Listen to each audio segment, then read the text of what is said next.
please.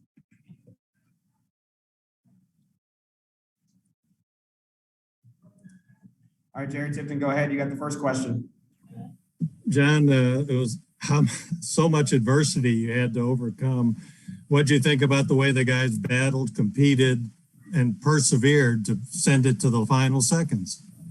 No, I loved it.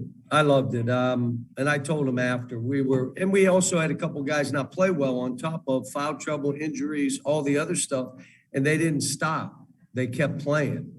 And we had funky lineups in that we had never used before, which gave us, we started having trouble, okay, offensively. How do we play with this team? They've never been together, but guys fought. And that's all you can ask. They made shots that they didn't make I was disappointed in how we started the game. We had a lot of guys that it was almost like they were intimidated by the game. Well, you can't play at Kentucky if you're intimidated by a game. You just got to go, play, shoot balls that are there. But, and again, I tried to get that timeout late. Joe must not have heard me. I was right there in his ear screaming it, but maybe my voice is going. But, again, for what we did and how we played to be in the game, but come on, I hate losing. So. John, can you give us an update on Xavier's condition? I don't know yet. Thanks. Larry Vaught, go ahead.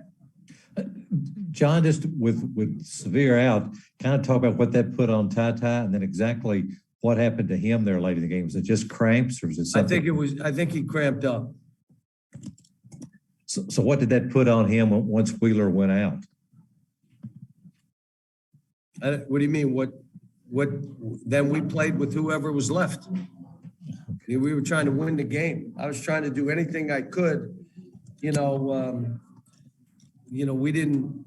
had one or two bad turnovers and that's it, which is why we were in the game. One was Jacob throwing the ball ahead to kick, like lackadaisical throwing the ball ahead to Kellen and it gets stolen and layup down the other end.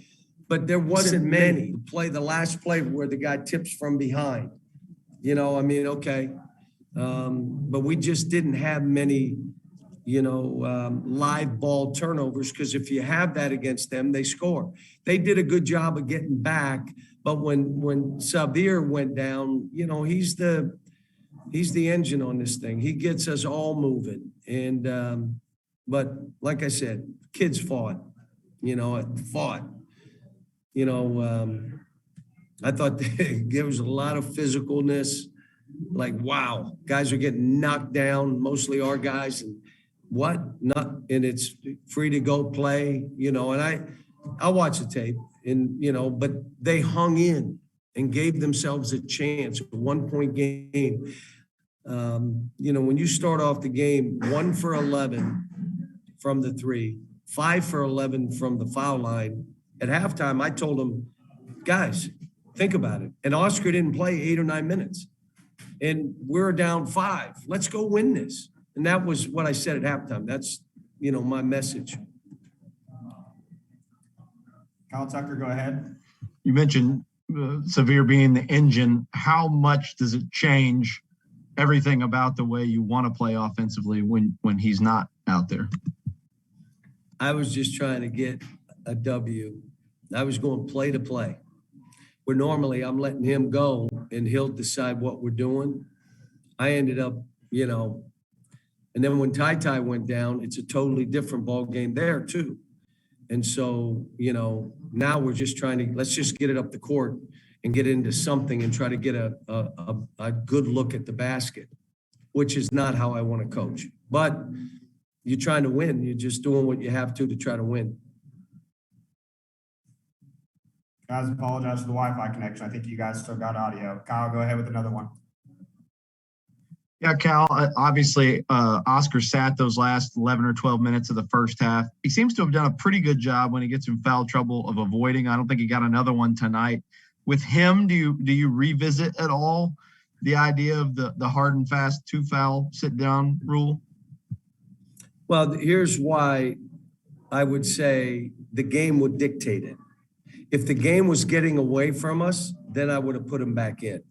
As long as we can say we're going into halftime with a chance to win, that's how I'll do it. It's not to revisit, but if the game gets away from us, there's no reason not to play it. But it never got away from us. I think Lance is playing great basketball. Missed a bunch of free throws, but so did everybody else. I mean, how many we missed today? We missed 10 free throws today.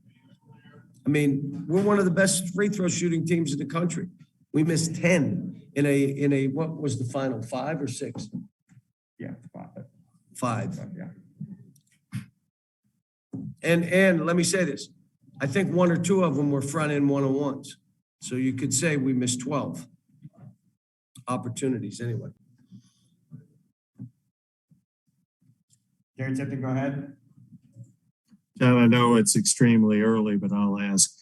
The Notre Dame game seemed like a pivotal moment in a sense. I'm wondering how you'd compare tonight.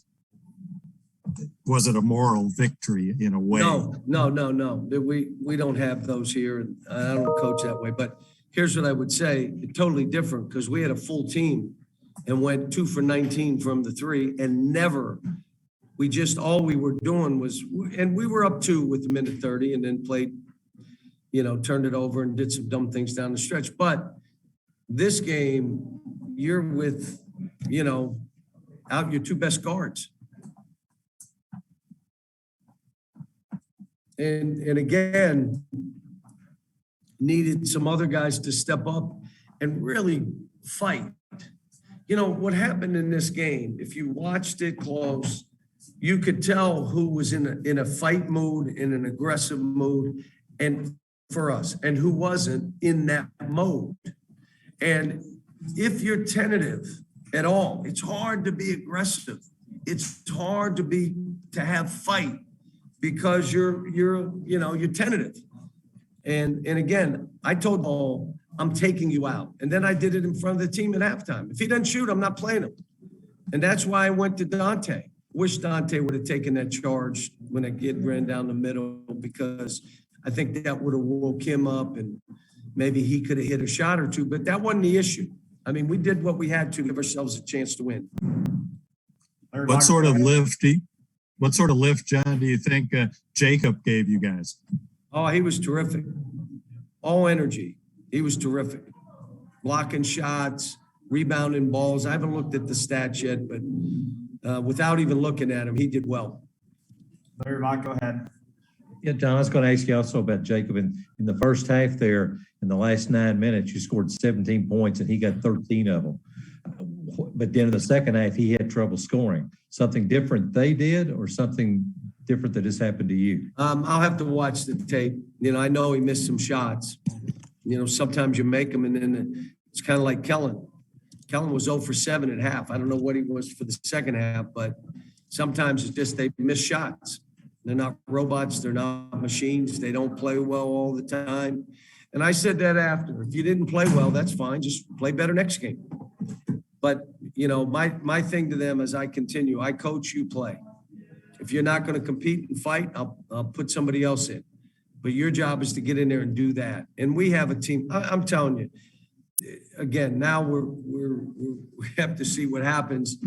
But we're a little bit down in numbers now. Guys, a couple more here. John, I'll let you go before Kyle, since we sent out the wrong link. Go ahead. Yeah, Cal, you mentioned Kellen there. He obviously got really hot at the beginning of the second half, but I don't think he took a shot in the last 11 minutes until the one at the buzzer. Was that something they were doing to take that away from him? Was it Severe not being out there? What was going on? Yeah, you don't, you're not having that Severe or Ty in that lead position finding him. And, I thought Davion did fine, but he's not a point guard. He's more of a scorer. That's what he is. But I'll tell you, he fought. Davion did. He fought on defense. Did some good stuff. Kyle, back to you. Alan, staying with the Jacob Toppin line of questioning, his brother is sort of famously a steep rising developmental guy year after year. He just got better and better and better until he was, a national player of the year. Jacob obviously has some of the similar kind of athleticism. Have you seen him just steadily, constantly improve since you've had him in his development? He has, Cal, but the biggest thing is part of that is maturing, becoming a young man and becoming a man to be that guy. And it's taken him time. He's got some immaturity, but it's gotten way better. He's to be confident. I don't know if you ever really listen to what I'm saying, but you cannot be confident if you're not competent.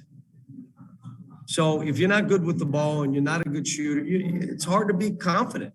And there's one way of doing it: get in that gym. And he's been working. Lance has been working, spending extra time. That's why I was really surprised he missed all those free throws. But tough loss for these kids. I mean, they wanted to win. They know what went on, and guys had a chance. Some guys weren't ready for this moment, but that's all part of growth. All right, guys, we're gonna let Cal go here. Give you a few moments to try to mess with the connection and get the players in here.